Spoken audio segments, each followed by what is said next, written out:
आज हमारी सरकार को बने 4.5 साल हो गया। इन 4.5 वर्ष में भारतीय जनता पार्टी योगी जी के नेतृत्व में सरकार अनेक ऐसे काम किए हैं जिनको हम प्रमुखता से बता सकते हैं। अब अपने ज़िले में देख लीजिए, जो सबसे बड़ी उपलब्धि है, एक मेडिकल कॉलेज आ गया और वो संयोग से मेरी विधानसभा रौक में है। उस मेडिकल कॉलेज के बनने से जो हमारे मरीज बीएचयू भागते थे, चाहे पीजीआई जाते थे, या मध्य प्रदेश, छत्तीसगढ़, बिहार, झारखंड, चारों प्रदेश से लगा हुआ है, अब अपने प्रदेश और ज़िले के साथ साथ इन 4 राज्यों के भी जो मरीज थे उनके लिए भी सुविधा हो जाएगी। अब इस जो कोरोना काल महामारी था उसमें अपना ज़िला सिर्फ और सिर्फ 4 दिन में ऑक्सीजन के मामले में आत्मनिर्भर हो गया। आज के डेट में कोई ऐसा पीएचसी, सीएचसी, जिला अस्पताल या ऐसी कोई जगह न बची है जहाँ पे ऑक्सीजन प्लांट न लग गए हों। और हर पीएचसी, सीएचसी जो पूर्ववर्ती सरकारों में केवल टोकन मनी देके उसका शिलान्यास कर दिया गया था, उन सब सीएचसी, पीएचसी को मेरी सरकार, माननीय योगी जी की सरकार ने सबको पैसा देकर अब इस स्थिति में आ गई कि अब चालू होने वाला है। तो चिकित्सा के क्षेत्र में तो आत्मनिर्भर बन जाएगा अपना जिला। इसी तरह शिक्षा का देख लीजिए, शिक्षा में जो गांव में सबसे उजड़ा हुआ, सबसे गिरा पड़ा हुआ मकान रहता था उसको लोग समझते थे प्राइमरी स्कूल है, आज उसके उलट हो गया। आज अगर से गांव में जाएंगे तो सबसे जो बढ़िया विद्यालय है, जो सबसे बढ़िया बिल्डिंग है, उसको उस गांव का प्राइमरी विद्यालय कहा जा सकता है। जब आप जाएंगे तो वहाँ देखेंगे फर्श पे कोटा स्टोन लगे हैं, टाइल्स लगे हैं और बच्चों को बैठने के लिए कुर्सी टेबल लगे हैं। और पुरानी सरकारों की तरह नहीं कि बच्चों को ही होमगार्ड बना दिया गया।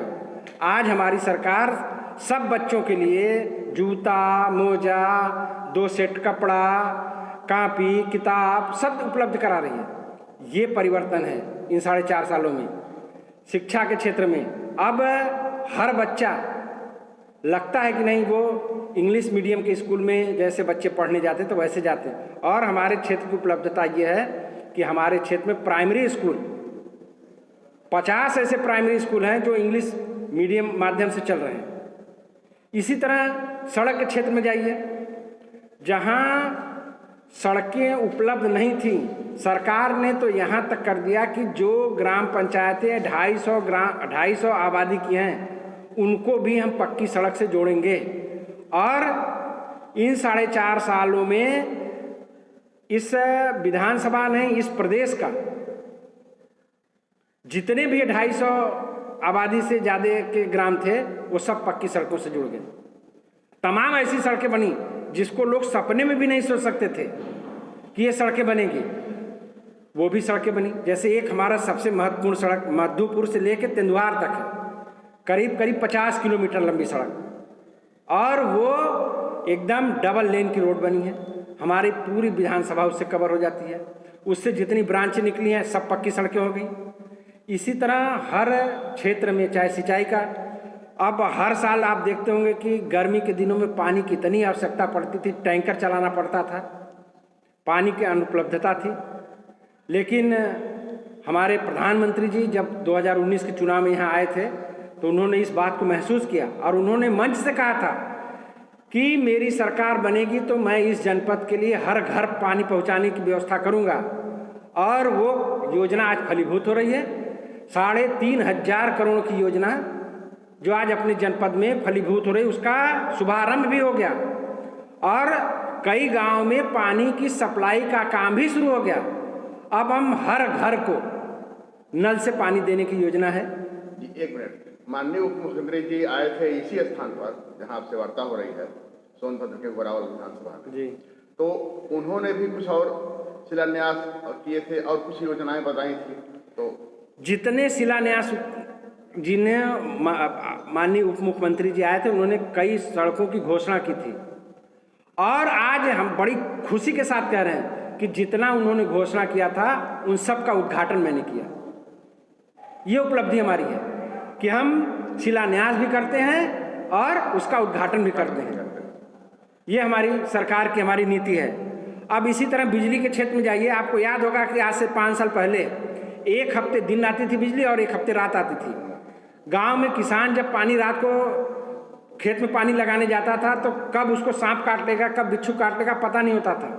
आज हमारी सरकार की उपलब्धि है कि हम गांव में भी 18 घंटा बिजली दे रहे हैं।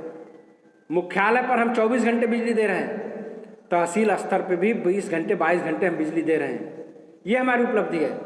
किसी क्षेत्र में आप जाइए, आज आवास के क्षेत्र में जाइए, प्रधानमंत्री आवास, मुख्यमंत्री आवास, हर समाज को जो हमारे गरीब हैं, आज हमारे ज़िले के लिए तो बहुत खुशी की बात है कि यहाँ पे चेरों के लिए 100%, कोल के लिए 100%, मुसहर के लिए 100%, ये आदिवासी जितनी जातियाँ हैं उनके लिए 100% हम आवास दे रहे हैं। और जो आगामी समय में हमारे माननीय मुख्यमंत्री जी आए थे तो उन्होंने उस समय मुसहर जाति के लिए आवास का आवंटन किया था कि सब मुसहर जाति के लोगों को आवास दिया जाए। और खुशी की बात है कि मैं उन सब घरों को बनकर उनको चाबी सौंपने का काम मैंने ही किया है।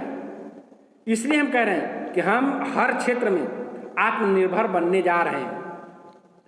शिक्षा के क्षेत्र में अभी माननीय प्रधानमंत्री मोदी जी ने अभी अमेरिका गए हैं, अभी कल रात की ही बात देखी मैंने, तो उसमें तकनीकी शिक्षा की बात भी उन्होंने की। तो तकनीकी शिक्षा के विस्तार के लिए सोनभद्र यह अपना 5 प्रांतों का सम्मेलन है, आप जानते ही हैं। उत्तर प्रदेश का ये अंतिम जिला है। बाकी मध्य प्रदेश, झारखंड, छत्तीसगढ़ और बिहार के गांव सटे हुए हैं सोनभद्र से। तो तकनीकी शिक्षा अपने यहाँ कितनी बनने की योजना है, बन चुकी है योजना है, 1 मिनट, और अन्य प्रांतों की तुलना में अपने यहाँ क्या विस्तार है अन्य प्रांतों की तुलना में? अब ये देखिए कि हमारी योजना है कि हर कोई ऐसा जिला नहीं बचेगा जहाँ तकनीकी विद्यालय न खुल जाए। उस क्रम में देखिए हमारा बन के लगभग तैयार है।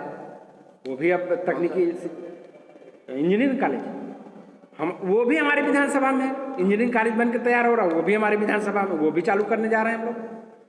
तो हम हर क्षेत्र में आत्मनिर्भर बनने जा रहे हैं, चाहे वो शिक्षा का हो, चाहे बिजली का हो, चाहे पानी का हो, चाहे सड़क का हो, हर शिक्षा में हम आत्मनिर्भर बनने जा रहे हैं। मोदी जी की बात कल अमेरिका में ये थी कि जो भी उत्सुक होगा जिस क्षेत्र में तकनीकी शिक्षा में, उसको दी जाएगी शिक्षा। तो आगामी हमारे माननीय मोदी जी का तो है ही है कि सबका साथ सबका विकास। चाहे वो तकनीकी शिक्षा में, अगर से कई बार आप देखे होंगे कि हमारे यहाँ के बच्चे जो है आदिवासी बच्चे तीरंदाजी में अव्वल आते हैं। अभी हमारे यहाँ से एक अंतर्राष्ट्रीय धावक आया है जो रिकॉर्ड बनाया है, वो भी हमारे विधानसभा के तीरंदाजी के क्षेत्र में, कुश्ती के क्षेत्र में, हर क्षेत्र में तो हम आगे जा रहे हैं। तकनीकी शिक्षा में हम आगे जा रहे हैं। अब एक मेडिकल कॉलेज था, वो मेडिकल कॉलेज भी आ गया। अब मेडिकल कॉलेज में भी हमारे बच्चे पढ़ेंगे। और इस हमारे जनपद का सौभाग्य है कि हमारे जनपद को ऐसे नेतृत्व मिला है माननीय योगी जी और मोदी जी का कि हम हर क्षेत्र में हर तरह का विकास करेंगे। धन्यवाद। एक प्रश्न और हमारा जी, ये राजगढ़ के भी विधायक रहे आप जी, राजगढ़ विधानसभा क्षेत्र के जी, जो 1962 में बना और ये 2012 में हुआ। 50 साल की यात्रा राजगढ़ विधानसभा की रही और ये अब घोरावल विधानसभा है अपनी। तो उनमें इनमें कार्य करने के अनुभव में क्या रहा, कुछ बताएं इस पे। कार्य करने का अनुभव, जब मैं 2002 में विधायक पहली बार बना, तब यहाँ के विकास को आप भी देखें कि यहाँ सड़क के नाम पर कुछ था नहीं, अस्पताल के नाम पे कुछ था नहीं। एक केवल लोढ़ी का अस्पताल था जिससे पूरे जनपद को चलाना पड़ता था। और आज देखिए लगभग हर न्याय पंचायत में एक हमारा पीएससी खुल गया है। तो हर क्षेत्र में हम, जहाँ सड़कें नहीं थी, कोई गांव, हम जब 2002 में पहली बार विधायक बने तो उस समय अगर से गांव में बरसात के दिनों में आदमी बीमार हो जाता था तो खटिया पे लाद के जाता था। आज हमें नहीं लगता कि कोई ऐसा गांव बचा होगा जो पक्की सड़क से न जुड़ गया हो। ये विकास यात्रा रही है। तो 2002 से अब तक तो बहुत विकास हुए और 20 साल में बहुत विकास हुए। इसलिए मैं कह रहा हूँ ये जो मेन सड़क थी हमारी रावण सिंह घोरावल, ये सिंगल रोड थी। मैंने ही 2010 में इसको चौड़ीकरण कराया। आज चौड़ीकरण सड़क हो गया, अब ये स्टेट हाईवे में परिवर्तित हो गया है। अब इसको स्टेट हाईवे का दर्जा मिल गया है। अब आने वाले समय में ये 4 लाइन बन जाएगी। तो विकास तो हर क्षेत्र में हो रहा है। और आपकी विधानसभा से सटा हुआ तो मध्य प्रदेश सीधे पड़ता है बगदरा का, जी बेलन के पास। उधर मटियारा कुसेरा मतवार मतलब मिर्जापुर जनपद का हलिया ब्लॉक पड़ जाता है पश्चिम में। तो इनके लिए यहाँ तक जैसे पुल निर्माण या किसी और की योजनाएं, जो आगामी योजनाएं हों आपकी, कुछ इस पे आगामी योजना एक जो आप हलिया के आप पास कह रहे हैं, ये हमारा तेंदुआर पड़ता है उधर। हाँ, इधर तेंदुआर है, उधर मटियारा हाँ, पड़ता है। तो एक अगर से पुल बन जाता तो मध्य प्रदेश के लोगों को बहुत सुविधा हो जाती। हाँ। इस पे हमारी योजना है कि मैं माननीय मुख्यमंत्री जी से, माननीय PWD मंत्री से मिल के इस पे एक पुल बनाने की हमारी योजना है कि अगर बन जाता तो इधर से मध्य प्रदेश भी हमारा जुड़ जाता। मैंने इसका नाम इसलिए लिया कि सोनद है, सोन के इस पार का पूरा इलाका मध्य प्रदेश का हो, चाहे इस तरह बेलन का इलाका हो, हलिया ब्लॉक मिर्जापुर जनपद का, सब लोगों का आवागमन, गमनागमन, खरीदारी, छोटी मोटी चीजों से लेकर के बड़े बड़े सामानों तक खरीदारी यहाँ से आके करते हैं। उनका मूल मार्केट है। तो इसके लिए केंद्र एक आवश्यक है, इसलिए हमने ये नहीं, बिल्कुल आपकी बात सही है। मैं इस पे माननीय मुख्यमंत्री जी से और माननीय PWD मंत्री से बात करके इस पे जरूर कार्य करूँगा। धन्यवाद।